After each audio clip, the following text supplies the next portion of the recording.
ঈদের কেনাকাটার খবর জানাতে রাজধানীর বসুন্ধরা সিটি থেকে আমাদের সঙ্গে সরাসরি যুক্ত হচ্ছেন সহকর্মী আফরোজা লামিয়া। লামিয়া, ঈদের ছুটি তো শুরু হলো, মার্কেটে ঈদের কেনাকাটা কেমন চলছে? আজকের ঈদ বাজার কেমন, আর আপনার নিজের ঈদের কেনাকাটা কত দূর হলো? ধন্যবাদ ইমা। আজ যেহেতু ২৭ রমজান এবং একদমই ঈদ কাছে ঘনিয়ে এসেছে, আর আজকে যেহেতু সরকারি ছুটি শুরু হয়েছে, এতদিন যারা কিন্তু কর্মব্যস্ততায় তাদের শপিংটা খুব ভালোভাবে সারতে পারেননি, তারাই আজ মার্কেটগুলোতে এসেছেন, ভিড় করেছেন নিজেদের জন্য এবং প্রিয়জনের শেষ সময়ের আয়োজন স্বয়ংসম্পূর্ণ করে নিতে। আমি সকাল থেকেই রাজধানীর বেশ কয়েকটি মার্কেটে কিন্তু ঘুরে ঘুরে দেখতে পেলাম যে মার্কেটগুলোতে বেশ ভিড়, ক্রেতা সমাগম খুব ভালো।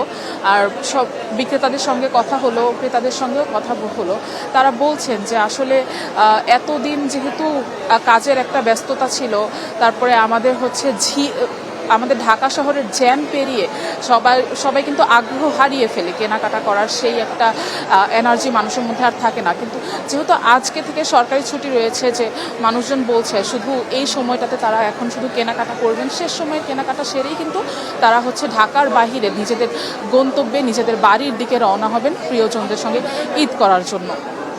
আমি দেখতে পাচ্ছি যে সবগুলো বসুন্ধরা সিটির যতগুলো আউটলেট আছে, সবগুলো আউটলেটেই কিন্তু ক্রেতা সমাগম ভালো রয়েছে। এখনও আউটলেটগুলোতে আমি দেখতে পাচ্ছি ছেলেদের একটা আউটলেটে ঢুকলাম, সেখানে যে শার্ট, টি শার্ট, পাঞ্জাবি সব কিছুই কিন্তু চলছে, ভালোই রয়েছে সব কিছুর চাহিদাই। সব ছেলে মেয়ে সবাই নিজেদের কেনাকাটার ক্ষেত্রে বলছেন যে এইবারের কালেকশনগুলো খুব ভালো এসেছিল এবার বাজারে, যদিও দাম তারা ঊর্ধ্বমুখী বলছেন। এই ক্ষেত্রে আবার বিক্রেতারা বলছেন যে এখন যেহেতু শেষ সময়, তারা দামটা একটু ছেড়েই দিবেন, তবুও ক্রেতাদের কাছে মনে হচ্ছে দাম বিগত বছরগুলোর তুলনায় বেশি। তারা বলছে যে যেহেতু গরমেই ঈদ পড়বে, তারা আরামদায়ক ফ্যাব্রিক্সটা একটু চাচ্ছেন, বেশি আরামদায়ক ফ্যাব্রিক্স চাচ্ছেন। বলছেন যে সুতি, লিনেন এই ধরনের কাপড় চোপড় তারা একটু বেশি পরতে চান, যেহেতু ঈদের গরমের মধ্যেই ঈদটা পড়বে।